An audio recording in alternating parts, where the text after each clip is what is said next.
misalnya mana tinggal Pak Nir di Papua, itu namanya bayan, menjelaskan, bayani namanya. Jadi itu apa cita-cita kamu, itu bayani. Jadi siapa nama orang tuamu, kita itu bayan. Ya. Kalau kita ketemu orang itu lebih bayan. Ya, apa kabar? Alhamdulillah baik. Bagaimana pekerjaannya sekarang? Ya, semakin baik saja. Karirnya gimana? Ya, sudah mulai tambah naik. Nah, itu namanya bayan, menjelaskan saja. Jadi komunikasi kita sehari-hari itu bayani. Ya, karena cuma di sekitar situ, ibu-ibu pergi ke pasar, ketemu penjual sayur. Ada sayurnya tidak Pak? Ada. Sayurnya sayur apa? Itu kan bayar menjelaskan saja. Ya. Kalau saya beli sekian bisa dipotong enggak harganya. Nah, itu bayar nih semuanya. Nanti penjualnya menjelaskan Bapak menjelaskan. Bayar itu kan menjelaskan. Oh tidak bisa Pak dipotong, kalau dipotong tidak bisa Bu dipotong, kalau dipotong harganya di korting, di diskon itu saya rugi kayak begitu. Itu namanya bayar. Nah, setiap hari itu adalah kita bayar. Nah, kemudian naik lagi sedikit, yaitu namanya jadali. Sudah mulai berbicara, terjadi perdebatan, terjadi diskusi mengenai suatu tema tertentu. Nah, itu dan diskusi itu adalah mencari titik temu ataukah kebenaran tertinggi, namanya kebenaran rasional, itu jadali. Ya. Kemudian setelah jadali, diskusi, dan sebagainya, sama misalnya dalam kehidupan kita juga ada diskusi, ada seminar, ada itu adalah jadali. Kemudian naik di atas burhani, lebih kepada pendekatan filosof hakikat itu burhani. Itu pendekatannya adalah filsafat. Kemudian nanti di atas itu melampaui filsafat ada yang namanya irfan. Yang pendekatannya sudah masalah ma'rifat. Nah, jadi inilah tingkatan-tingkatan cara berpikir manusia.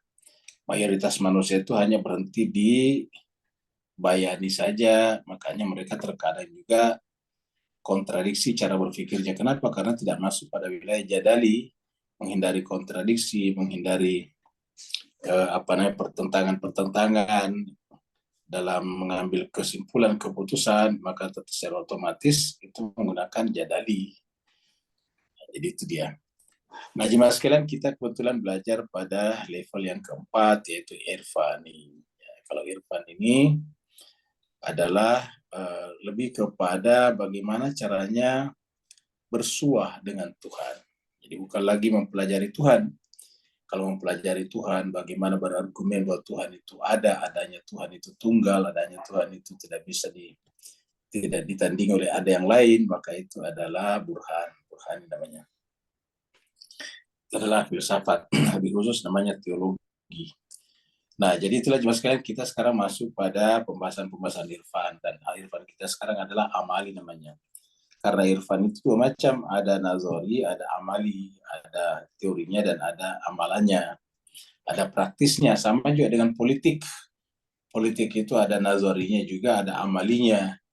Kalau kita masuk di universitas, belajar di Fakultas Ilmu Sosial dan Politik, itu yang kita pelajari di sana adalah teori namanya, itu nazari. Jadi kalau kita masuk di partai politik untuk memenangkan satu calon atau memenangkan diri kita sebagai anggota parlemen, ya maka itu namanya praktis, namanya politik praktis ya. Jadi politik amali namanya. Jadi politik itu adalah siasah. Jadi ada siasah nazari, ada siasah amali juga. Nah, jadi cuma sekian sebagai sama juga dalam kehidupan kita sehari-hari, ada juga tentang pengetahuan yang sifatnya nazari, ada amali. Contohnya, kalau kita mengatakan bahwa mayat itu tidak bisa jalan, tidak bisa berbicara, tidak bisa bergerak lagi, itu semuanya secara nazari, teoritis kita terima. Tidak ada yang membantah Bapak Ibu sekalian, di antara Bapak Ibu semuanya, kalau saya katakan bahwa mayat itu ya tidak bisa bergerak lagi, tidak bisa menggerakkan tangannya, kakinya, tidak bisa berbicara, tidak bisa mengatupkan lagi mulutnya, tidak bisa lagi merespon kata-kata kita, itu namanya orang mati. Itu secara nazari kita terima semua. Tapi amalinya apa? yaitu amalinya ya kalau kita berdua dengan mayat di tempat yang sunyi di gelap malam itu banyak takut kan begitu. Kan berarti nazarinya dengan amalinya belum belum connect ya, belum link and match, belum match ya, belum bersambung. Dia tadi mengakui secara teori bahwa ya namanya mayat tidak bisa bergerak, tidak bisa berbicara. Tetapi pada saat yang sama takut kepada mayat. Mereka begitu. Yang harusnya kita takutkan yang hidup. Karena kalau dia hidup kan bisa apa namanya bisa memukul kita, bisa mendorong kita dan seterusnya, bisa bisa apa namanya berteriak menakut-nakuti kita kalau dia hidup. Tapi kalau dia mati kan tidak bisa berbuat apa-apa. Tapi kenyataannya banyak di antara kita yang takut berdua dengan mayit. Kan itu artinya bahwa pengetahuan nazari kita belum seirama, belum match dengan pengetahuan amali kita.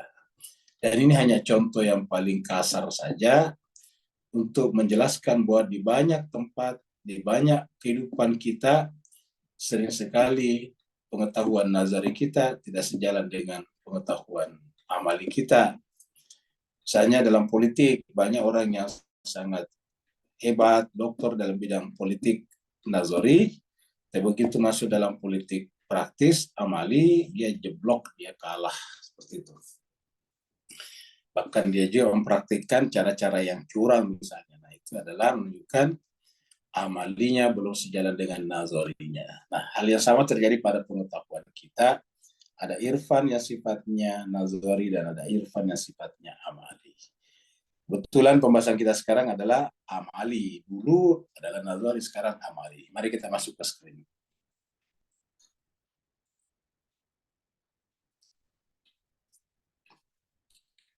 Yang amali dia. Jadi ini terakhir kita sampai di sini. Nah ini dia. 26 Agustus, 26 Agustus tahun 2023. Nah, sekarang kita teruskan. Jadi ini masih berbicara tentang mukasyafah. Masih judulnya ini. Masih judulnya adalah ini dia. Mukasyafah dan musyahadah. Ya, kasyaf dan syuhud. Mukasyafah dan musyahadah. Ya, jadi mukasyafah ini ada buku tebal itu judulnya Kashful Mahjub. Ya. Nah, kemarin kita sudah sampai di halaman ini, tanggal 26 Agustus. Nah, jadi juga sekalian berbahagia mukasyafah juga bertingkat-tingkat. Jadi sebetulnya mukasyafah itu tersikapnya suatu juga bertingkat-tingkat. Misalnya kita Bapak Ibu sekalian, Bapak pasti suka makan ikan.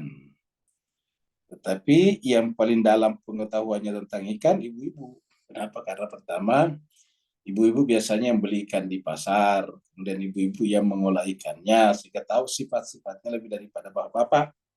Akan artinya bahwa ibu-ibu lebih mukasyafah daripada bapak-bapak dari segi ikan. Ya. Terus ada lagi yang lebih mukasyafah lagi di dalamnya itu.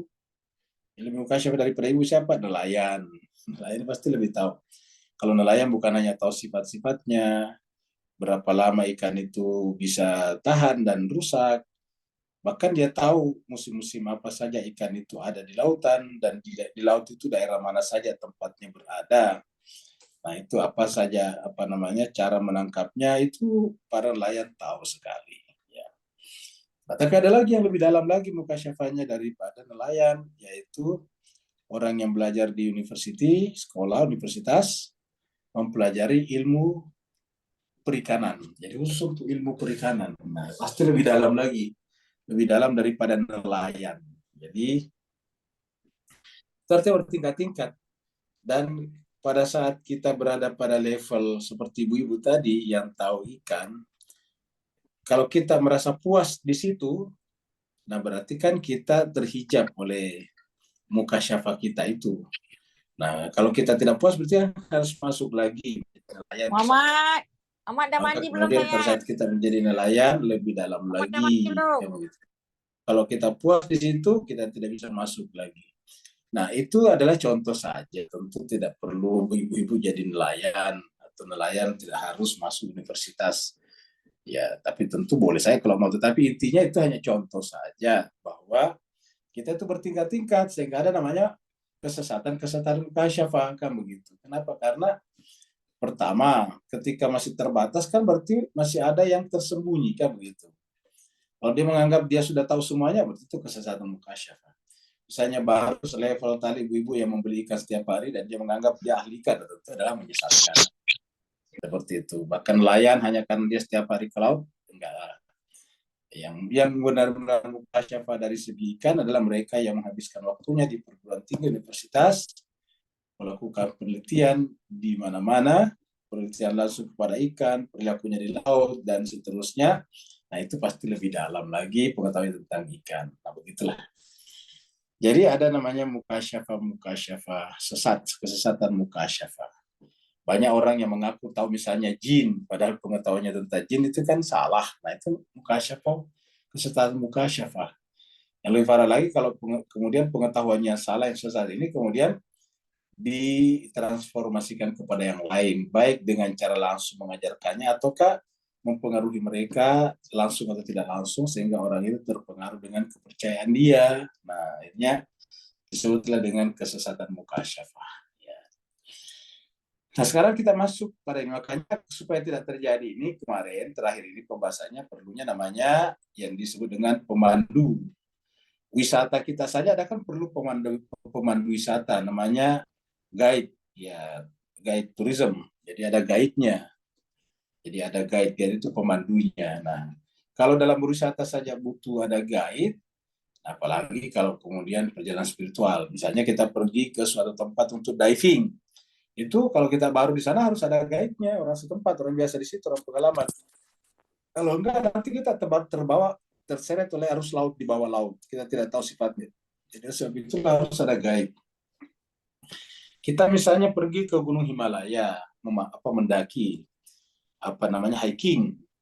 Nah, itu nanti di sana kita harus menggunakan pemandu. Kalau tidak dapat pemandu bisa tersesat nanti di atas. Nggak bisa turun atau bahkan mungkin kemudian membeku di atas.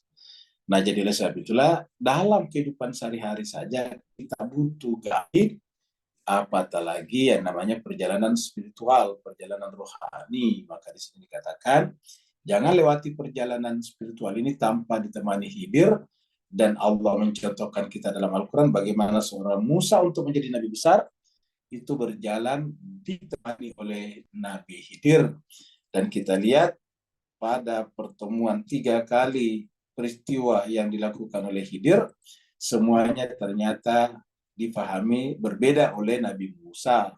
Lalu kemudian Nabi Khidir memandu, memahami rahasia-rahasia daripada perbuatan tersebut. Nah, jadi Khidir di situ adalah sebagai pemandu perjalanan spiritual. Jadi itu menunjukkan bahwa semuanya kita butuh panduan dalam perjalanan spiritual kita semuanya. Sekarang kita masuk pada paragraf baru. Dengan demikian, untuk mengetahui jenis mukasyafah, apakah malakuti ataupun syaitani. Jadi bisa malakuti, bisa syaitani. Ya. Karena syaitan juga ini kan dia mukasyaf juga, buktinya bisa bicara.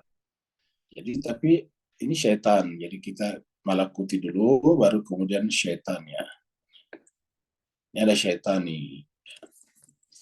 Jadi masalah mukasyafah ini ada malakutinya dan ada syaitaninya. Nah, untuk mengetahui apakah mukasyafah kita malakuti syaitani, nah coba perhatikan ya sekali.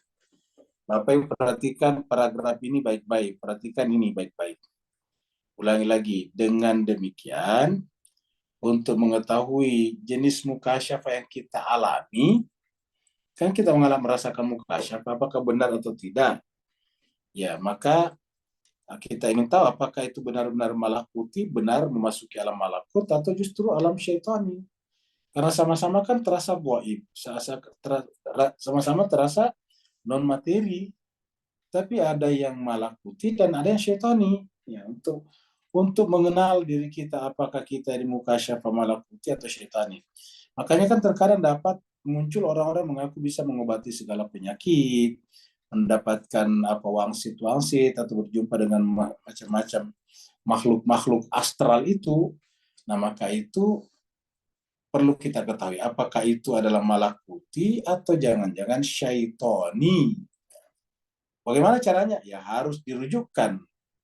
Jadi rasa atau ketemuan subjektif kita itu harus dirujukkan kepada Al-Quran dan sunnah para maksumin. Jadi ada dua di sini rujukannya.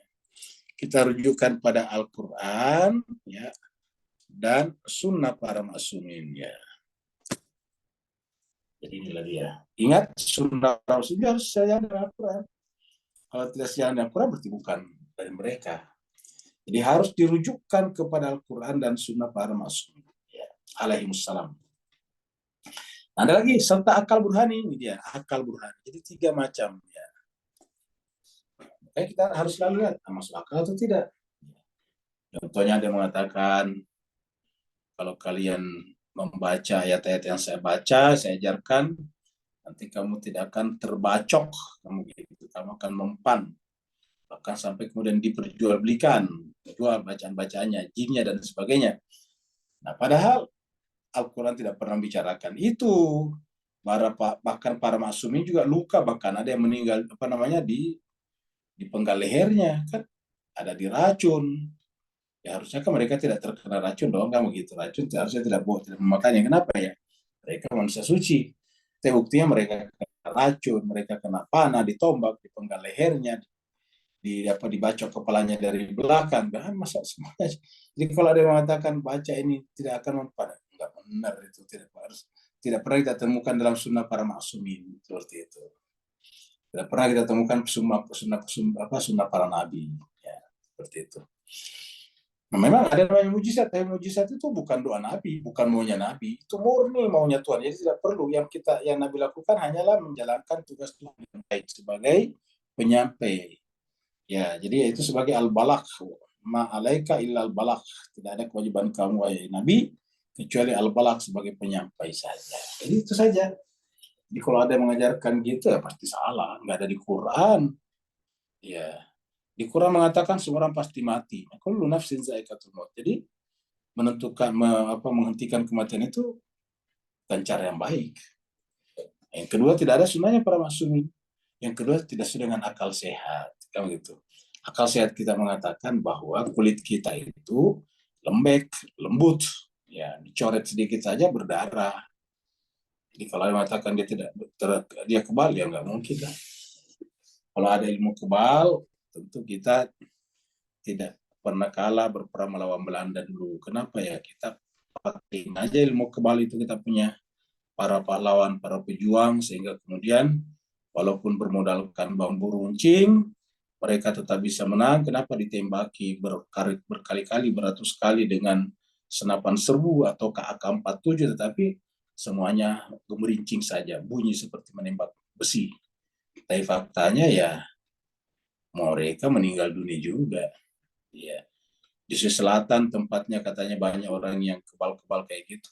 Waktu Westerly masuk pada bulan Desember tahun-tahun berapa itu meninggal dunia sampai menurut informasi sampai 40.000 orang, bayangkan itu. Jadi dengan demikian marilah kita mengembalikan ke sini supaya kita bisa lihat apakah itu malakut atau syaitani. Karena nanti pengakuan aslinya syaitani tapi dia aku malakuti. Nah, ini tidak bisa menyesatkan. Aslinya syaitani tapi dia aku sebagai malakuti. Apalagi kalau yang menyampaikan pengalaman pribadinya itu adalah ulama, ustadz, kiai, dan sebagainya. Udahlah. Umat kemudian menggelepar-gelepar, ya mengorbankan apa saja untuk mengikutinya. Padahal ya kita harus bedakan kata buku ini.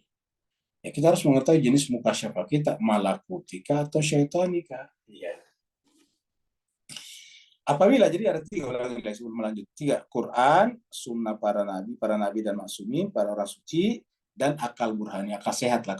Kalau kita di Asia Tenggara menyebutnya akal sehat atau akal budi. Nah, gitu. Kalau di Indonesia terkenalnya akal budi.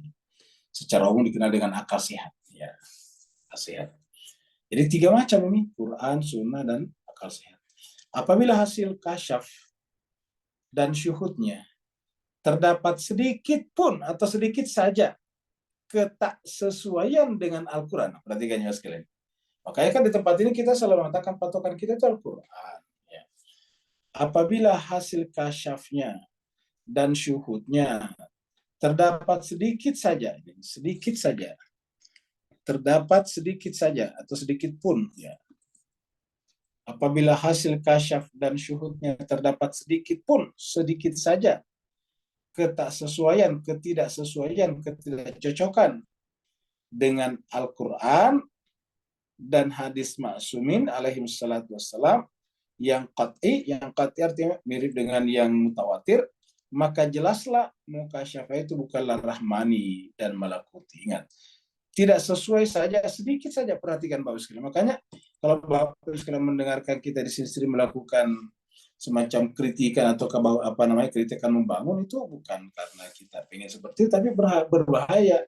Karena ternyata memang ada namanya mukasyafah malakuti dan ada syaitani. Ya, ini berbahayanya. Kalau yang menceritakan itu adalah orang yang menggunakan baju keagamaan, kan menjadi kasihan umat ini. Umat digunakan sebagai dalam tanda petik tumbal, korban demi korban. Ya. Jadi dari sebab itulah marilah kita, jemaah sekalian, ingat, yang kita ikuti bukan ulamanya, yang kita ikuti bukan ustadznya, yang kita ikuti bukanlah ajengannya, yang kita ikuti adalah Al-Qur'annya. Ustadz, ulama tadi hanya membantu kita membacakan dan menjelaskan ayat-ayat Al-Quran tersebut. Ya. Apa sebabnya kita butuh bantuan? Karena kebetulan namanya Ustadz, ulama, kiai, ajengan biasanya lebih bagus bahasa Arabnya. Ya. Lebih bagus Arabnya dan punya background ilmu-ilmu alat namanya, yang lain selain daripada ilmu bahasa Arab tadinya. Jadi itu sebabnya, karena kita tidak mampu. Ibaratnya nih, kalau kita sendiri dokter spesialis penyakit dalam, kan tentu kita tidak perlu datang ke dokter spesialis penyakit dalam. Kita bisa melakukan kita bisa melakukan pemeriksaan terhadap diri kita sendiri. Kita bisa meriksa diri kita bisa meriksa darah dan sebagainya kita kepada laboratorium, kepada lab. Tapi kalau kita awam, ya kita harus menggunakan yang lain. Seperti itulah juga dengan ini. Ya. Jadi apabila hasil kasyaf dan syuhudnya terdapat sedikit pun ketaksesuaian dengan Al-Quran dan hadis ma'sumin yang qat'i, maka jelas mukasyafah itu bukanlah rahmani dan malakuti. Jadi Bapak Ibu coba dicamkan baik-baik ini pernyataan ini ya. Jadi ini apabila kita garis ini, apabila hasil kasyaf dan syahadahnya terdapat sedikit pun ketaksesuaian dengan Al-Quran dan hadis ma'sumin alaihissalam yang qat'i, maka jelaslah mukasyafah itu bukanlah rahmani dan malakuti. Jadi apabila hasil kasyaf dan syuhudnya terdapat sedikit pun ketaksesuaian dengan Al-Quran dan hadis ma'sumin yang qat'i, maksudnya hadisnya yang qat'i, yang harga mati, ya memang benar ya. Jadi ingat, di antara buku hadis itu banyak yang tidak benar. Maka butuhlah ahli hadis untuk memilah-milahkan kita. Nah, kalau tidak sesuai dengan hadis itu atau Al-Quran itu, maka jelaslah mukasyafah itu bukanlah rahmani dan malakuti. Ingat mas sekalian, bukanlah rahmani dan malakuti. Ini harus kita camkan baik-baik supaya jangan sampai kita masuk. Jadi bukanlah rahmani dan malakuti. Itu tidak sesuai dengan Al-Quran, tidak sesuai dengan hadis ma'sumin. Ya, itu adalah bukanlah rahmani dan malakuti namanya. Sekarang kita masuk pada pasal 3, hijab syair. Ya, sudah selesai di sini. Tadi di atas ini kita bicara apa tadi? Itu kasyfun. Ya, mukasyafah dan musyahadah. Kasyfun wa syuhud. Ya, itu kita sudah selesai di sini. Jadi kesimpulannya bahwa kasyf dan syuhud kita ada yang salah. Perhatikan ini Pak sekalian. Tidak semua orang menceritakan, dia melihat ini, melihat itu, benar. Bisa saja yang bersangkutan mengalami amnesia, mengalami halusinasi, kayak begitu. Nah, mengalami traumatika, histeria, itu menyebabkan dia terkadang melihat sesuatu. Lalu kemudian ditafsirkan dengan perintah-perintah melakukan sesuatu yang itu berbahaya.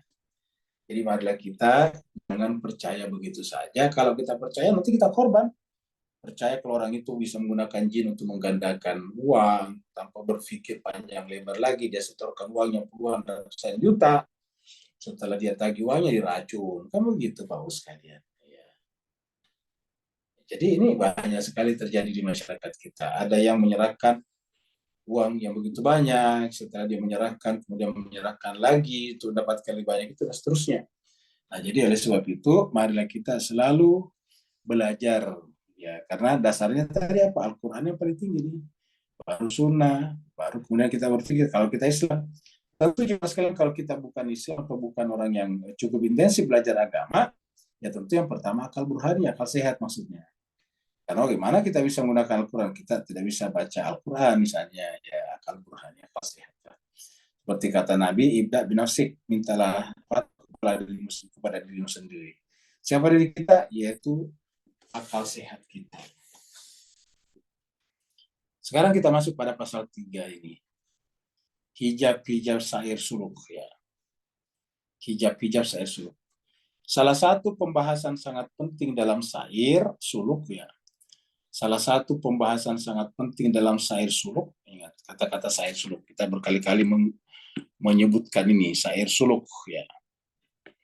Jadi sair wasuluk. Jadi kita ulangi lagi, sair itu artinya berjalan, suluk menempuh. Jadi ada jalan tapi menempuh jalan, suluk namanya. Kalau berjalan saya sair, ingat kata-kata Al-Quran, siru fil ard, berjalanlah di muka bumi, itu siru fil ard. Dari kata sara ya siru. Kalau kita katakan siru fil ard, ya kemana saya kita bisa pergi. Tapi kalau ada kata suluk, tidak boleh, harus ada jalannya, harus ada kanalnya, melalui channel ataukah kanal tersebut. Jadi ada perjalanan, tetapi melalui kanal. Ya, kenapa? Karena kan kita punya tujuan yang jelas, bukan hanya sekedar berjalan. Kalau traveling itu kan hanya sekedar berjalan, foto-foto, selfie-selfie, simpan di IG, habis itu kemudian sudah selesai. Nah kalau ini enggak ada suluk, kita tujuannya apa? Yaitu tadi fana, ya, kurbatan ilallah. Jadi dalam salah satu pembahasan sangat penting dalam sair suluk adalah pengenalan jarak antara manusia dan Tuhan. Jadi ini jarak antara manusia dan Tuhan. Ya, jadi salah satu hal yang sangat mendasar adalah pengetahuan tentang jarak, ya, jarak antara manusia dan Tuhan. Jadi jarak antara manusia dan Tuhan kan seakan-akan ada jarak. Biasa kita mengatakan, saya sekarang sangat jauh rasanya dari Tuhan. Saya merasakan saya sangat dekat rasanya dengan Tuhan. Itu kan artinya ada jarak. Tapi ingat, jarak di sini bukan jarak jangan-jangan bukan jarak fisik, tapi jarak psikis, ya, jarak rohani.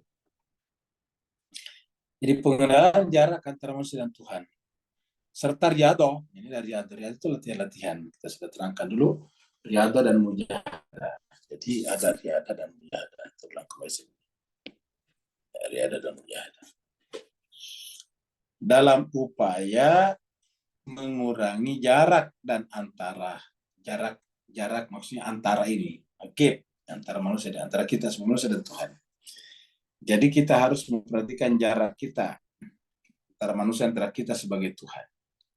Ya, dan upaya untuk mempersempit atau bahkan menghilangkan jarak itu adalah dengan riyadhah dan mujahadah. Yang belum paham ini bisa buka di halaman-halaman sebelumnya, sehingga kita bahas juga tentang mujahadah dan riyadhah atau riyadhah dan mujahadah. Jadi pengenalan jarak antara manusia dan Tuhan serta riyadhah dan mujahadah. Jadi ini sangat penting di dalam sair suluk, ya. Yaitu kita harus mengenal hubungan manusia dengan Tuhan, dan dari sisi kita apa yang telah kita lakukan di dalam mendekati Dia, Allah SWT. Riyadhah itu latihan-latihan, mujahadah bersungguh-sungguh. Jadi walaupun latihan tapi bersungguh-sungguh. Contohnya latihan jadi tentara itu kan bersungguh-sungguh. Latihan jadi atlet itu kan bersungguh-sungguh. Misalnya akan ada lomba lari jarak jauh. Nah biasanya si atletnya itu jauh sebelumnya, 1 tahun sebelumnya sudah sering lari tuh, biasanya larinya siang hari malah sudah panas. Kenapa? Karena tubuhnya terbiasa dengan suasana yang keras. Ya jangan nanti justru pada saat berlomba mendapatkan suasana yang keras, tubuhnya kemudian tidak bisa beradaptasi karena memang tidak terlatih. Jadi seperti itu. Jadi riyadhah dan mujahadah. Dalam upaya mengurangi jarak dan antara manusia dan Tuhan ini antara, ya. Untuk gerak dan suluk maknawi ini, ya, untuk gerak dan suluk manawi ini, langkah awal yang mesti dipahami adalah pengenalan terhadap penghalang-penghalang dan hijab-hijab, serta pengenalan jalan lalu lintas dan melewati mereka. Jadi kita lihat sarannya penulis buku ini, ya untuk gerak suluk manawi ini, untuk menggerakkan jiwa kita menempuh suluk ini, maka langkah pertama yang harus kita pahami adalah pengenalan. Jadi ini berbicara tentang langkah pertama ini, ya langkah awal. Langkah awal yang mesti dipahami ini. Ya. Langkah awal yang perlu dipahami adalah pengenalan terhadap penghalang-penghalang. Kita harus mengenali ya penghalang-penghalang itu apa saja ini. Dan hijab-hijab ya. Serta pengenalan jalan melintas ya dan melewati mereka. Jadi kita lihat mas sekalian, untuk gerak dan suluk manawi ini, langkah awal yang mesti dipahami adalah pengenalan. Mengenal, yaitu tentang penghalang-penghalang, apa saja handicapnya, ada barriersnya, ya. Apa saja penghalang-penghalangnya, dan hijab-hijab apa saja. Ya, di dalam menempuh pengenalan jarak melintas dan melewati mereka itu. Cross border, ya bordernya di sini bukan border negara, bordernya adalah makom-makom kita masing-masing. Itu harus berjalan melintasi makom-makom itu. Kita sudah sampaikan sebelumnya bahwa jiwa kita ini punya makom-makom tingkatan-tingkatan. Yang paling di bawah biasa disebut para ahli tasawuf adalah yaitu nafs amarah. Nafs amarah itu berisi hewani, subu'iyah, hewaniah dan subu'iyah. Hewan itu adalah hewan secara umum, subu'iyah artinya binatang buas. Ya. Jadi kita harus mengenal dulu penghalang-penghalangnya. Kemudian hijab-hijab ini sama saya sebetulnya, penghalang-penghalang dan hijab-hijab. Ya. Jadi kalau penghalang lebih kepada tadi yang kalau orang lihat pelari, apa itu loncat, pelari apa itu, pelari loncat ya. Nah itu biasanya kalau loncat-loncat tuh itu ada melintasi penghalang. Jadi harus hitung tuh ketika ada loncat benar-benar pas di atas puncak daripada penghalang. Karena kalau salah ternyata kakinya nyangkut di penghalang, kan dia jatuh. Ya, jadi begitu dia jatuh ya dilewati yang lain. Karena begitu kita pernah satu kali sekali, apalagi beberapa kali udah lewati orang. Jadi sebab itulah supaya tidak dilewati orang, bisa nomor satu maka harus mengenal penghalang-penghalang. Dan hijab-hijab. Hijab itu lebih kepada yang menghalangi pandangan kita. Kalau penghalang tadi itu kita sudah lari, tapi kita bisa tersandung di apa namanya di mistar penghalang yang dipasang. Jadi kalau kita loncat itu kan ada penghalangnya. Kalau kita sentuh dia jatuh, nah begitu. Nah kita harus benar-benar memastikan pada setiap loncat tidak terkena penghalang-penghalangnya sehingga jatuh. Ya. Jadi inilah pengenalan terhadap penghalang-penghalang dan hijab-hijab. Ya, yang kedua setelah penghalang hijab. Kalau hijab kan lebih kepada boarding dipasang sehingga kita tidak bisa melihat keluar, atau seperti orang menggunakan kacamata hitam pekat. Nah, gitu. Jadi hijab-hijab serta pengenalan jalan melintasi dan melewati mereka. Melintas dan melewati mereka. Jadi ini yang paling penting, 3 unsur ini, 4 lah dengan ini. Dalam 4 asfar, maksudnya dalam asfar al-arba'ah. Jadi dalam buku al-asfar al-arba'ah, yang merupakan buku irfani, pengenalan hijab-hijab nurani, cahaya, dan zulmani kegelapan bagi seorang salik sangatlah penting. Nah, jadi yang tidak kalah pentingnya di sini adalah mengenal namanya hijab-hijab nurani. Jadi ternyata ada hijab-hijab nurani Pak Ustaz ini, ada hijab-hijab nurani, ya. Dan ada juga zulmani, ya. Ada hijab zulmani. Ada nuraninya, ada zulmaninya. Kalau hijab-hijab nurani itu cahaya, tapi cahaya bisa menghalangi kita. Contohnya, kalau kita melihat sesuatu yang terang sangat terang, cenderung kita tidak melihat di baliknya. Nah, jadi artinya apa? Terang, nurani itu cahaya itu bisa menjadi hijab juga. Kita di jalan biasa kita dengarkan ada kecelakaan karena sopirnya itu silau lampu dari depannya. Adalah lampu ada mobil dari depan menggunakan lampu yang sangat terang, akhirnya kemudian berpapasan dengan pengendara lain dari arah yang bersebelahan, lalu kemudian matanya tersorot, akhirnya kemudian terjadi kecelakaan. Apa yang bisa kita tangkap artinya bahwa terkadang cahaya itu menjadi hijab. Karena dengan terangnya cahaya itu tidak bisa melihat jalan di depannya, akhirnya menabrak pembatas jalan di samping misalnya. Seperti itu.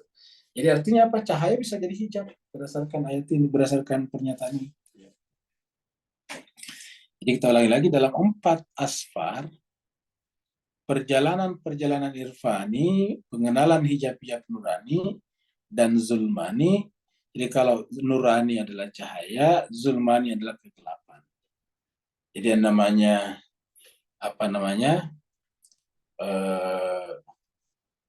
terhijab oleh zulmani, kan hijab zulmani, ya kan berarti bahwa ini bisa berbahaya kalau dibiarkan, karena yang zalim dianggap sebagai al-haq, yang al-haq dianggap sebagai zalim. Ya, padahal ini berbeda. Jadi nafsul matni itu adalah nafs yang masih berada di dalam tingkatan nafsul ammaroh. Nafsul mani namanya, kegelapan. Lihatlah beberapa hewan yang buas itu tidak bisa beraksi kalau di malam hari. Biasanya di siang hari. Atau ada juga di siang hari tapi tidak bisa kalau di senter matanya. Kenapa? Karena dia terhalang oleh cahaya tersebut. Ya, ada hewan tertentu kalau mau ditangkap di senter. Ya. Jadi kita ulangi lagi, jadi pengenalan hijab-hijab nurani dan zulmani bagi seorang salik sangatlah penting. Jadi ini sangat penting. Ya, jadi sangat penting bagi seorang salik. Ya, itu kita terjemahkan seperti itu saja.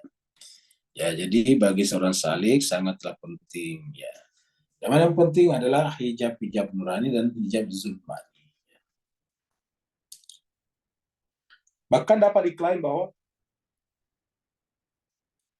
diklaim bahwa seluruh akhlak dan irfan, seluruh moralitas, ya, akhlak itu lebih tinggi dari moralitas. Dan irfan merupakan mukaddimah untuk mengangkat hijab-hijab antara manusia dan Tuhan, atau hasil daripadanya. Jadi kita ulangi, bisa kita klaim, bisa kita tetapkan bahwa seluruh akhlak yang diajarkan Rasulullah dan irfan, caranya Rasulullah melihat realitas di sekitarnya, merupakan apa? Mukaddimah.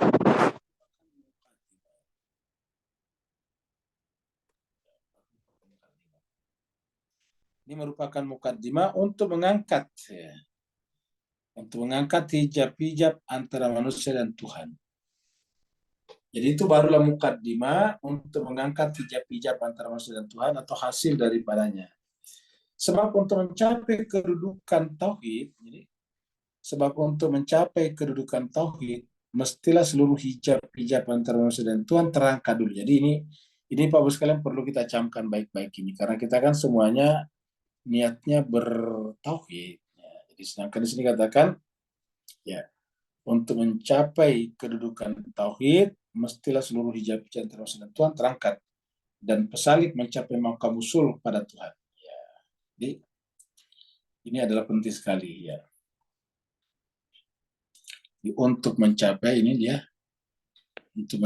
kedudukan tauhid, mestilah seluruh hijab-hijab antara manusia dan Tuhan terangkat, dan pesalik mencapai makam usul kepada Tuhan.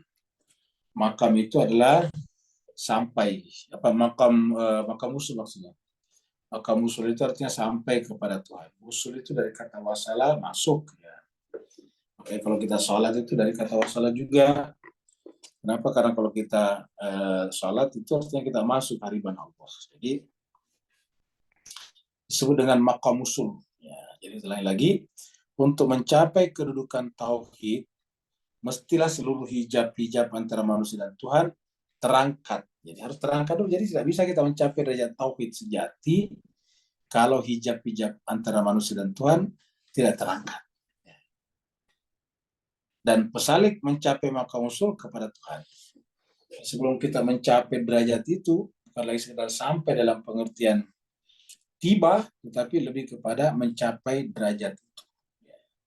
Mencapai mencapai level itu, mencapai target itu. Ya.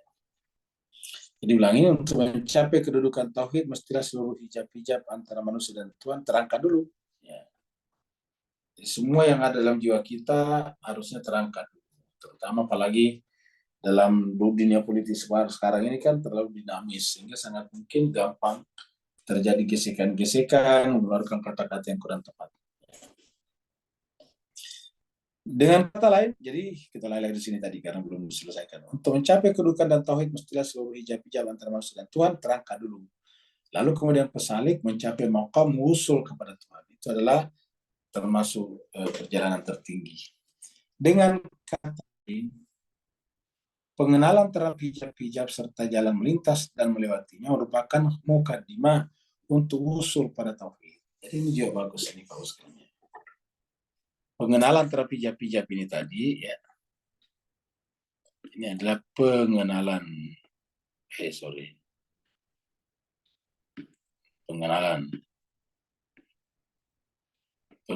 terhadap hijab-hijab serta jalan melintas dan melewatinya merupakan mukaddimah untuk usul pada tauhid. Ya.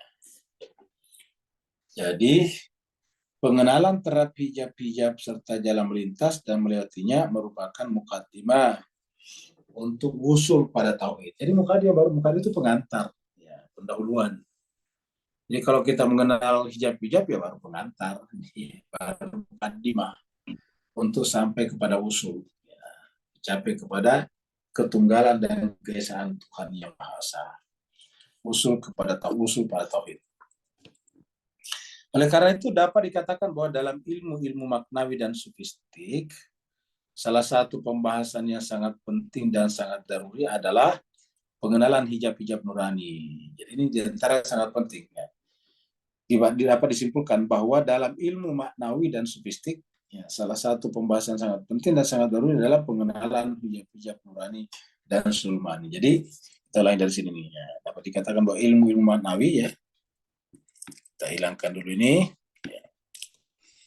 Jadi dapat dikatakan bahwa dalam ilmu-ilmu maknawi dan sofistik, salah satu pembahasan yang sangat penting dan sangat daruri adalah pengenalan hijab-hijab ini. Hijab-hijab nurani, baru kemudian zulmani, ya. Seperti itu. Jadi salah satu pembahasan sangat penting dan sangat daruri adalah pengenalan hijab-hijab nurani dan zulmani. Karena ada tadi zulmani yang kita anggap sebagai baik, padahal ternyata zulmani. Serta pengenalan jalan melintasi dan melewati mereka. Jadi pengenalan jalan melintasi dan melewati mereka. Maksudnya melewati maqam mereka. Karena dalam perjalanan rohani ini ada orang yang tadi sudah lama, sudah puluhan tahun, tapi biasa-biasa saja sih sebetulnya. Tapi ada orang yang mungkin lebih cepat, cuma 5 tahun, tapi bisa mencapai derajat yang lebih tinggi. Jadi oleh sebab itu, kita ulangi, oleh karena itu dapat dikatakan bahwa dalam ilmu maknawi dan sofistik, ya, salah satu pembahasan yang sangat penting dan sangat daruri adalah pengenalan hijab-hijab nurani dan zulmani. Ya, mana yang hijab nurani dan mana zulmani. Kalau kita salat malam, kemudian dalam salat kita itu adalah bertahajud dalam keadaan muncul tiba-tiba ujub dalam diri kita, itu menjadi hijab roh nurani namanya. Wah, saya memang hebat, yang lain tidur saya sudah bangun, nah itu dia. Itu contoh saja, ya. Jadi dan zulmani itu dari kata zulumat, gelap, serta pengenalan jalan melintas dan melewati mereka.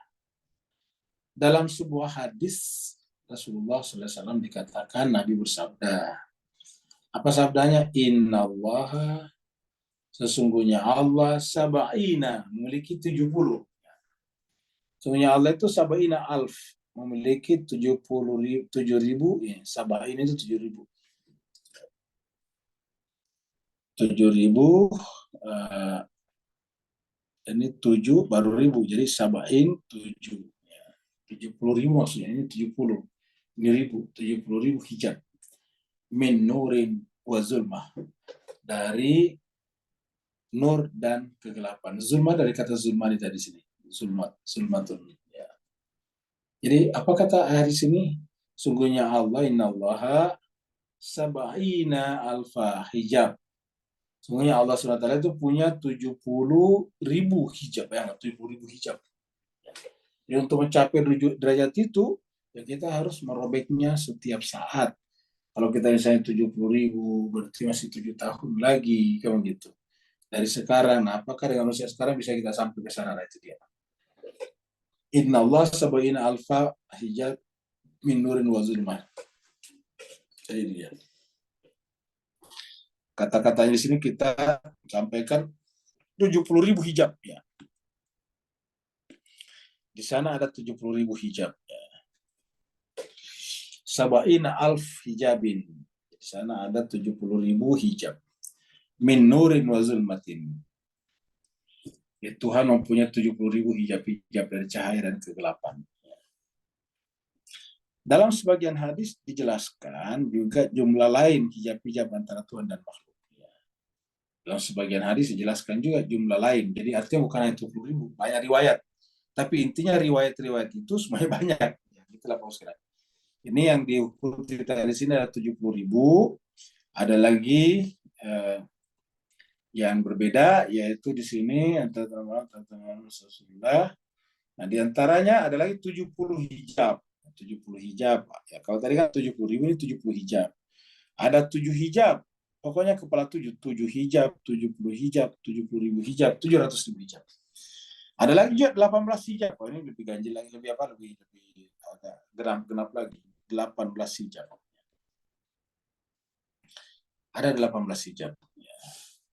Kemudian 90 hijab. Ada juga kata 90 hijab. Jadi macam-macam Bapak sekalian. Karena tidak disebutkan secara pasti dalam Al-Quran, ya ini pengalaman pribadinya para arif, para hukama ya. Ada yang mana tadi 70 hijab, 70 hijab. Ada 7 hijab. Ada 18 hijab. Ya, ada 90 hijab. Jadi kita lihat ini. Ada 18 hijab, ribu hijab, ini 18.000 hijab. Ya. Dan 360.000 hijab. Dan ada lagi 360.000 hijab. Berarti setiap hari kita bisa terkecoh oleh penghalang-penghalang tersebut. Serta bahkan jumlahnya yang tanpa batas. Ada yang tanpa batas, ya, tanpa batas. Kalau dari sini ada 70 hijab, ada 7 hijab, ada 18 hijab, ada 90 hijab, ada 18.000 hijab. Ada 360.000 hijab. Nah, pokoknya banyak. Nah, karena dia banyak, kita tidak bisa melakukannya satu kali, tapi sekali-sekali saja. Nah, bagaimana caranya kita belajar makrifat? Karena ini terjadi ketika makrifat kita tidak sempurna kepada Allah Subhanahu wa taala. Nah, jadi jemaah sekalian, mudah-mudahan dengan ini kita yakin bahwa ada hijab-hijab sebetulnya. Nah, sebelum sampai kepada tauhid, hijab-hijab ini harus kita angkat semuanya. Kalau kita tidak angkat, ya sama dengan orang yang ingin melihat ke langit tetapi tertutup dengan awan yang tebal. Maka hijab itu harus diangkat dulu. Nah, Bapak Ibu sekalian, itulah mungkin pembahasan kita pada kesempatan malam hari ini. Ini adalah tanggal 20 ya. Ini adalah tanggal 2 ya. 2 September, jadi bukan 4 September ya. 23 ya. September 23. Yang mau bertanya dipersilakan.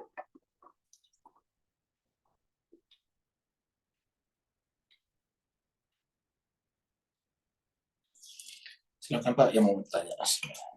Salam Ustaz. Waalaikumsalam. Silakan Pak Burhan.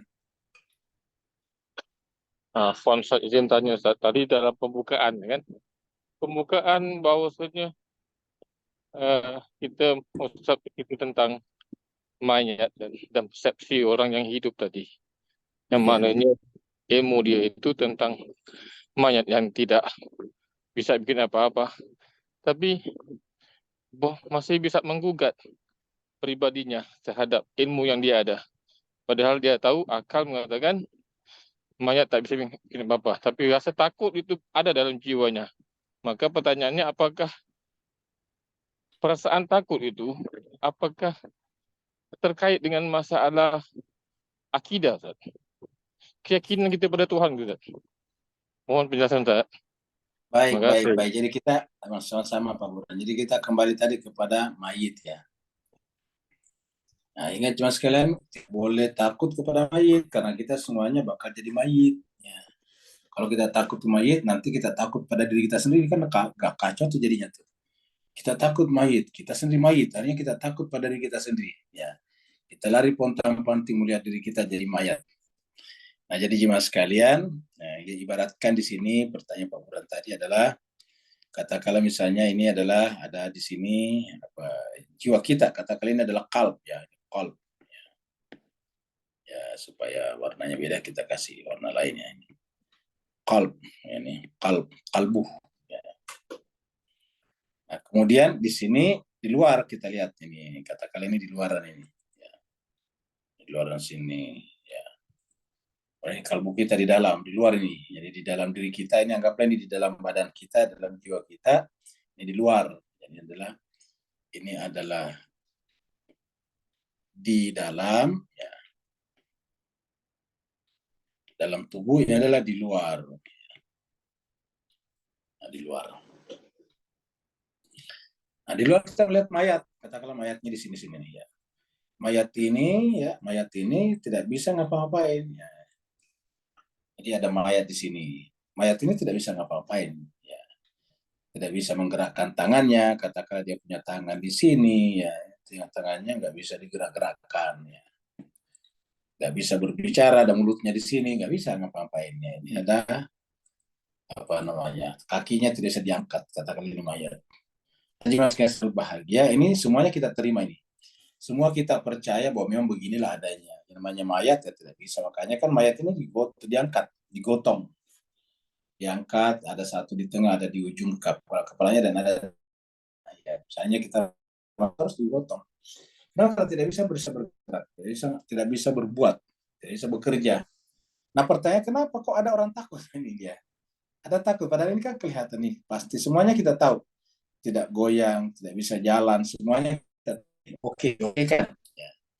Jadi kita sebut ini adalah tidak jalan ya, bukan hanya tidak bisa, jadi tidak bisa di sini, tidak bisa jalan, ya, gitu. Tidak bisa bicara, tidak bisa, ya tidak bisa gerak, tidak bisa makan, ya, tidak bisa makan misalnya. Supaya kita yakin dia tidak mungkin makan kita, tidak bisa makan. Ya. Ya, tidak bisa melihat, ya, melihat. Dan seterusnya ke bawah ini, dan seterusnya. Nah, karena kita semuanya meyakini bahwa yang namanya mayat tidak bisa jalan, tidak bisa bicara, tidak bisa gerak, tidak bisa makan, tidak bisa melihat, kan tidak perlu kita tiba-tiba ditegur, kenapa tidak bisa bicara? Tidak perlu takut tiba-tiba dia bergerak, narik kita dari belakang. Kenapa? Karena dia tidak bisa gerak. Tidak bisa kita takut tiba-tiba merampas makanan yang kita pegang, karena dia tidak bisa makan lagi. Kita tidak perlu takut tiba-tiba dia mempelototi kita dengan mata bolak. Kenapa? Karena dia tidak bisa melihat. Nah ini dia. Jadi artinya kita semuanya terima ini. Kita terima semuanya ini. Ya. Kita terimanya sebagai oke. Ya, ini adalah oke semuanya. Ya. Kita oke kan ini. Ya, semuanya.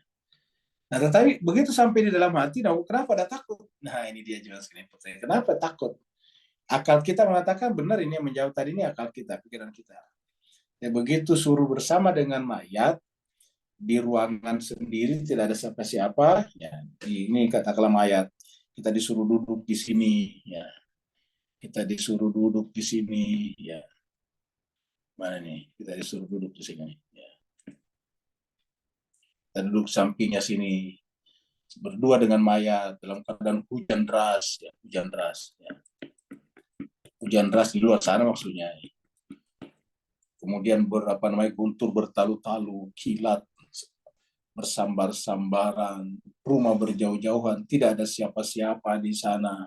Kemudian anjing menyala di luar rumah, kemudian burung-burung hantu semuanya berbunyi, katak-katak semuanya mengaum karena mendengar karena kena hujan. Waduh, bulu-bulunya berdiri, ketakutan. Ya, padahal takutnya bukan di sini, tapi hubungannya dengan kejadian alam di luar, hujan deras, kan begitu, gelap gulita, guntur, petir dan seterusnya. Ya, kemudian takut. Ya, nah jika geser lagi, nggak ada orang berani tinggal di sini. Dia lari, pontang-panting berteriak, cari orang bantu temani dia. Nah, di mana masalahnya? Ya, bukan mayatnya. Di sini, ingat. Masalahnya bukan di mayat. Jadi kita sampaikan masalahnya bukan di mayat. Kita orang tidak mungkin. Kenapa? Ya karena kita tadi ini sudah yakin di sini. Jadi karena kita sudah yakin ini tidak bisa, tidak ya berarti masalahnya bukan di mayat. Masalahnya di mana? Di sini, di dalam diri orang ini. Masalahnya adalah di dalam diri orang ini. Di dalam di mananya? Di dalam sini nih. Ya, di jiwanya. Nah ini tadi yang kita ya, gambar di sini. Nah ini menunjukkan apa? Ada hijab di sini. Ini yang disebut dengan ada hijab-hijab di sini. Ya. Ada hijab berlapis-lapis di sini, gitu. Sehingga apa yang terjadi? Pengetahuannya di sini tidak sampai ke kalbunya, gitu. Ini terhijab masuk ke sini. Jadi secara teoritis di luar diakui seperti benar. Ya, begitu masuk ke dalam jiwanya tidak bisa masuk. Kenapa? Karena ada hijab di sini. Ya. Apa hijab ini Jimas Kaisar Bagir? Ya, lagi-lagi adalah tidak marifat kepada Tuhan. Semakin rendah marifatnya kepada Tuhan, apa namanya keyakinannya pada Tuhan semakin kebal ini. Lalu bagaimana dengan ateis? Justru ateis tidak ada ininya. Kenapa? Dia tidak percaya. Kan ateis tidak percaya dengan yang bersifat non materi. Jadi dia justru tidak ada takutnya. Tapi tidak ada takutnya dia adalah tidak ada takut tanpa didahului dengan keraguan. Sedangkan ketenangan tanpa keraguan itu adalah hewani. Nah, seperti itu. Jadi oleh sebab itu ini penyebabnya ada hijab-hijab di sini. Nah, makanya perlu tadi apa? Pengenalan terhadap hijab-hijab. Kita harus kenal. Apa sih yang menyebabkan hijab-hijab ini? Ya, ini adalah hijab-hijab ini ada penyebabnya tadi. Makanya disebutkan tadi pengenalan tadi. Ya. Kita harus melakukan pengenalan terhadap hijab-hijab ini. Ya. Kita harus melakukan pengenalan ini. Salah satu pembahasan yang sangat penting dan sangat daruri itu sangat penting, adalah pengenalan hijab-hijab nurani dan zulmani. Jadi, salah satu hal yang paling sangat daruri adalah, ini sangat daruri, adalah pengenalan hijab-hijab nurani dan zulmani. Nah, seperti itu. Jadi, pengetahuan kita bisa menjadi hijab, ya, zulmani, serta pengenalan jalan melintas dan melewati mereka. Nah, inilah yang apa namanya? Inilah benar. Ini hijab-hijab ini tadi, hijab-hijab ini kalau berdasarkan di sini ada 70 ini, ya. 70 hijab. Kalau berdasarkan tadi ini ada 70 hijab nih kalau kita ini. Sabuina alfa hijabin. Ya. Nah, kalau bahkan tadi banyak nih, macam-macam lagi tadi. Ada yang 360.000, bukan itu 360.000 hijab. Jadi intinya adalah berlapis-lapis dan kita harus hilangkan sedikit demi sedikit. Bagaimana caranya kita menghilangkan sedikit-sedikit? Ya kita menerima tadi. Pertama ya kita ini afirmasi terhadap ini dan negasi terus sebaliknya. Ya kalau mengatakan mayat bisa menakuti kita, ini negasi ditolak. Ada mengatakan bahwa ada suara keluar dari mayat, tidak mungkin kan sudah tolak kan, tidak boleh kontradiksi. Kalau kita menerima ini berarti kita afirmasi ini, afirmasinya kemana? Ke sini. Jadi kita afirmasi ke sini nih, ya. Kalau ada sebaliknya misalnya, oh mayat bisa berjalan, nggak bisa. Katanya di Sulawesi Tanah Toraja ada mayat bisa berjalan, itu bohong, nggak ada itu. Ada yang berjalan tapi diangkat, oh, orang sudah mati, bagaimana bisa jalan? Itu hanyalah cerita yang dibuat-buat, bahwa katanya dulu ada di sana di Tanah Toraja, ada, faktanya nggak. Kalau ada pasti sudah viral tuh. Tidak ada, itu hanya cerita. Memang cerita ya semua orang bisa bicara cerita. Cerita mengatakan bahwa orang yang meninggal dunia, meninggalkan anaknya yang kecil masih hidup, dia balik setiap malam Jumat untuk mencari anaknya. Namanya kuntil anak, ya gitu. Itu juga cerita, nggak ada faktanya. Artinya faktanya, ya bagus dong kita ketemu dengan orangnya, dikasih jumpa dengan anaknya. Anaknya kan nangis terus. Anaknya menangis terus, tidak ada yang bisa menghentikannya. Ibunya datang, ya jangan ditakuti, harusnya disambut dengan baik. Ya. Kita perjumpakan dengan anaknya supaya dia menyusui anaknya kembali, kamu gitu. Dia gendong anaknya, dia peluk anaknya supaya si anak ini merasa tenang dalam pelukan ibunya. Setelah itu baru pergi lagi, ya silakan, monggo, kan begitu.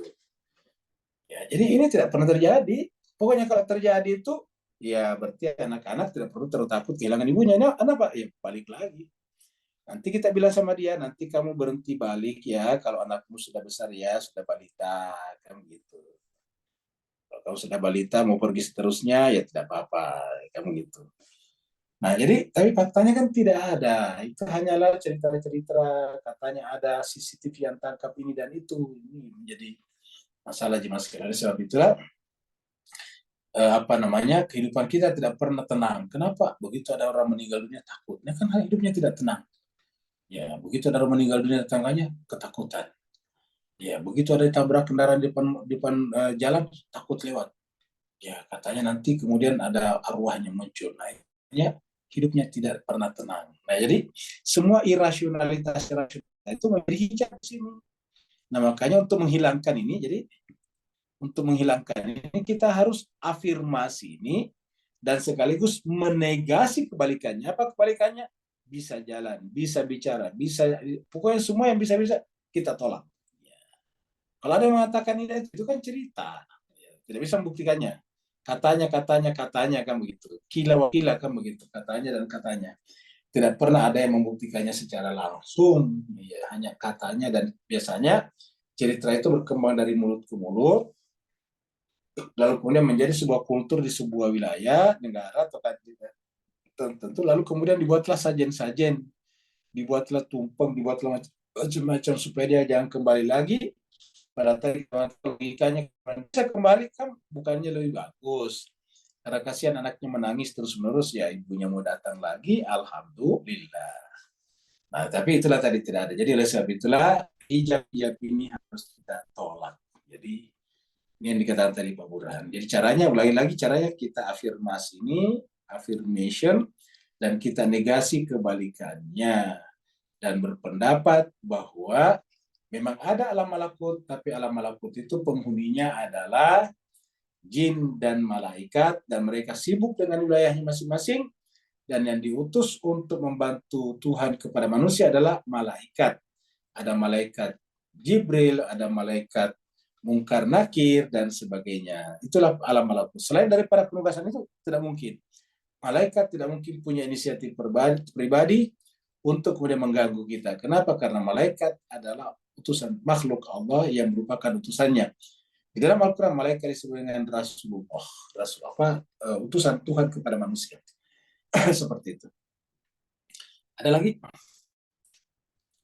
Terima kasih Ustaz, pencerahannya Ustaz. Sama-sama Pak Burhan. Semoga Pak Burhan jangan takut di kedai ya. Hari-hari udah paling namanya Ustaz, ayam Ustaz. Oh, sehari-hari Pak Burhan selalu mengangkat mayat-mayat ayam. Ya, arwah ayam Ustaz. Iya, betul. Nah, itu juga menarik. Orang takut kepada mayat manusia, tapi kok tidak takut kepada mayat ayam ya? Ibu-ibu setiap hari beli ayam mati, beli ikan mati, beli bebek mati, kan begitu. Tapi kok tidak takut ya? Padahal itu kan mati juga. Ya. Ada lagi Pak Usman? Ya Ustaz, Assalamualaikum Ustaz, Afwan. Waalaikumsalam, silakan Ya, Pak Kamal. Ustaz, mohon Ustaz, mohon penjelasan maksud firasat takwini Ustaz. Ada buku berupa panduan-panduan seharian berbagai melaksanakan berbagai hajat Ustaz. Walaupun dia bukan hadis. Bagaimana Ustaz? Mohon penjelasan Ustaz. Firasat takwini. Baik, terima kasih banyak Pak Kamal. Jadi Mas Bahagia kita sampaikan kalau itu bukan dari Al-Quran tadi dan bukan hadis, ini menjadi pertanyaan. Karena kita tadi katakan di sini Pak Ustaz, selalu kita strict mengembalikannya kepada Al-Quran tadi ini, ya, tadi kata-kata ini ya. Dengan demikian untuk mengetahui jenis mukasyafa, apakah malakuti atau syaitani, haruslah dirujukkan kepada Al-Quran dan sunnah para maksumin alaihimussalam, serta akal sehat, akal burhani, akal budi. Kalau di Indonesia lebih dikenal dengan akal budi, mungkin kalau di Asia Tenggara secara keseluruhan dikenal dengan akal sehat. Ya. Jadi tiga ini, Al-Quran, Sunnah para Ma'sumin, dan akal burhani. Nah, kalau misalnya kemudian ada firasat takwin ini, ya memang ya namanya takwin itu kan alamiah sebetulnya, takwin. Ya, takwin itu adalah alamiah. Dari kata kana yakun kaunia, seperti misalnya ayat-ayat kaunia itu takwin. Kaunia itu adalah alam. Nah, firasat alam ada contohnya. Firasat alam itu adalah firasat karena hubungan kedekatan dua orang. Contohnya misalnya orang tua dengan anaknya, orang tua dengan anak. Jadi orang tua dengan anak itu dekat sekali hubungannya secara emosional, sehingga kemudian ketika ada yang terjadi pada anaknya itu ibu orang tuanya merasakannya. Itu namanya firasat takwini. Ya. Guru dengan murid yang sangat dekat. Misalnya ada murid dekat sekali hubungannya dengan gurunya. Nah, itu nanti juga pada saat si murid menghadapi apa-apa itu adalah terasa pada gurunya. Itu namanya firasat takwininya. Ya, karena hubungan antara dua orang, dua sosok itu kan biasanya tidak ada kepentingan. Kalau ada kepentingan nggak bisa dekat begitu. Contohnya ibu dengan anaknya kan nggak ada kepentingan. Ya, itu ya kalau guru dengan muridnya nggak ada kepentingan. Nah, maka itu biasanya dekat sekali. Ya. Nah, cuma sekian bahagia kita biasa kita ceritakan kembali hubungan antara Allama Tabatabai dan Ayatullah Mutahari, Syahid Mutahari. Jadi ini adalah guru dan murid. Jadi Tabatabai itu adalah guru, dia adalah kita tahu semuanya punya buku tafsir Al-Mizan, dan dia menulis cukup banyak buku filsafat, dia filosof. Ya itu adalah Tabatabai. Nah, salah satu murid yang paling dekat kepadanya itu adalah Ayatollah Murtada Mutahari. Jadi Murtada Mutahari itu juga berutang budi kepada Tabatabai. Jadi Mutahari itu punya dua guru besar. Guru besar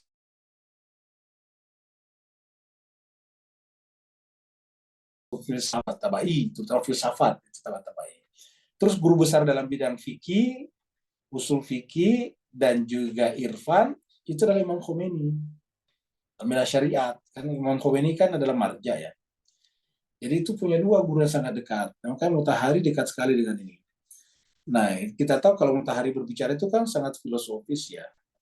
Menjawab satu persatu masalah-masalah yang terjadi pada cara pandang di luar Islam, baru kemudian dia bahas secara rasional, argumentatif, secara burhani. Baru setelah itu terakhir sekali baru sampaikan ayatnya dalam Al-Quran. Itu tipenya Mutahari. Ya, kita tahu bahwa seorang hakim dulu di Iran waktu zamanya Reza Pahlavi ingin merubah tatanan hukum di Iran. Kalau tadinya perempuan lah yang dilamar oleh laki-laki, yang bayar mahar adalah laki-laki, maka dia ingin merubah. Jadi kata dia adalah cuma kultur. Harusnya perempuan juga bisa melamar laki-laki, perempuan bisa melamar laki-laki dan membayar mahar juga supaya setara, egaliter kata dia, elegan. Bukan hanya laki-laki yang melamar perempuan, tapi perempuan juga bisa melamar laki-laki. Nah, itu yang dia bicarakan. Tetapi kemudian Mutahari membalas, kita singkat cerita, membalas ini artikel di koran yang sama, di majalah yang sama, tanpa sepengetahuan hakim itu setelah terbit ini majalah, dan ternyata berdampingan tulisannya Mutahari dan hakim tersebut langsung kena serangan jantung dan meninggal setelah membaca itu. Ya, kenapa? Karena dia tahu tanggapan Mutahari adalah boleh dikatakan dalam tanda petik itu benar-benar menguliti, ya, menelanjangi cara berpikir mereka, logika mereka. Nah, seperti itu. Nah, tanggapan Murtada Mutahari ini nanti dimuat dalam buku Perempuan dalam Islam, Women in Islam, ya gitu. Nah, kita cerita teruskan. Jadi Murtada Mutahari di awal revolusi Islam Iran tahun 79 itu di awal sekali. Ya, awal revolusi dia keluar dari sebuah majelis Husainiyah, memberikan ceramah, kemudian dia keluar oleh para mujahidin ini sudah menunggunya di luar, 1-2 orang menunggunya. Karena namanya ulama dulu di sana kan itu tidak ada jarak dengan umat. Begitu keluar, disambut oleh jemaah, di antara jemaah itu ternyata ada mujahidin. Kemudian tiba-tiba mengeluarkan pistolnya, senjata apinya, dan menembak Mutahari dari jarak dekat. Akhirnya meninggal. Mutahari itu meninggal syahid di sana. Makanya kan penyebutannya dengan syahid Mutahari. Nah, jemaah sekalian berbahagia, setelah Mutahari meninggal, persoalannya sekarang ialah bagaimana menyampaikan berita duka cita ini kepada guru dekatnya, yaitu Tabatabai. Bukan masalah menyampaikannya, tetapi kebetulan Tabatabai itu sedang dirawat di rumah sakit. Nah, gitu. Jadi Tabatabai karena sudah agak sepuh dirawat di rumah sakit. Ya, Imam Khomeini kan juga sudah sepuh itu hari sebetulnya. Imam Khomeini dengan revolusi Islam itu kan jaraknya cuma 10 tahun, setelah itu kan meninggal ya. Jadi 10 tahun setelah revolusi Islam Iran itu kan Imam Khomeini meninggal. Kalau tidak salah revolusi Islam itu tahun 79, meninggalnya tahun 89 kan gitu. 89 atau 90. Ya. Nah, jadi tahu ya begitu. Dia masuk rumah sakit. Nah, pertanyaan gimana menyampaikan ini kalau murid dekat dan kesayangannya itu telah meninggal dunia. Tidak ada yang berani datang menyampaikannya karena nanti takut terganggu emosinya. Setelah beberapa saat setelah penguburan sudah selesai, dianggap tenang, barulah mereka kemudian datang ke Murtada Mutahari, dorong-dorongan membuat satu rombongan untuk datang menyampaikannya. Begitu rombongan ini datang masuk di rumah sakit, masuk di kamarnya Tabatabai, langsung kemudian mereka semuanya bingung bagaimana cara menyampaikannya. Tapi yang berbicara pertama kali justru Allamah Tabatabai. Mengatakan, saya tahu apa yang kalian ingin sampaikan kepada saya. Kalian ingin menyampaikan kepada saya bahwa Murtada Mutahari telah syahid, bukan? Heran subhanallah, gimana caranya mengetahuinya? Bagaimana Anda mengetahuinya, kata mereka. Katanya waktu kejadian itu saya menyaksikan rohnya terbang ke langit. Nah, kayak gitu-gitu. Nah, ini yang disebut dengan kata mukasyaf. Apa ini disebut dengan tadi dengan firasat takwini sebetulnya. Takwini alamiah tetapi dipercepat, didukung oleh yang disebut tadi dengan mukasyafah yang terjadi pada diri seorang Allamah Tabatabai. Nah, begitulah kalau orang tua tadi kepada anak-anaknya lebih kepada takwiniyah. Ya, jadi lebih kepada firasat, namanya firasat takwiniyah. Kalau ini adalah firasat takwiniyah juga yang didukung oleh mukasyafah. Jadi dengan demikian yang saya berbahagia, firasat takwiniyah seperti ini ada, tetapi punya hubungan yang cukup dekat. Apa saja? Bukan hanya pada sesama manusia, tapi apapun kalau kita punya hubungan sangat dekat, itu biasanya ada firasat yang muncul, hubungan rohani namanya. Seperti itu. Ada lagi Bapak sekalian? Kalau tidak ada, kita akhiri sampai di sini. Terima kasih banyak atas perhatian Bapak sekalian. Mohon maaf atas segala kekurangan. Walafu minkum. Assalamualaikum warahmatullahi taala wabarakatuh. Waalaikumsalam.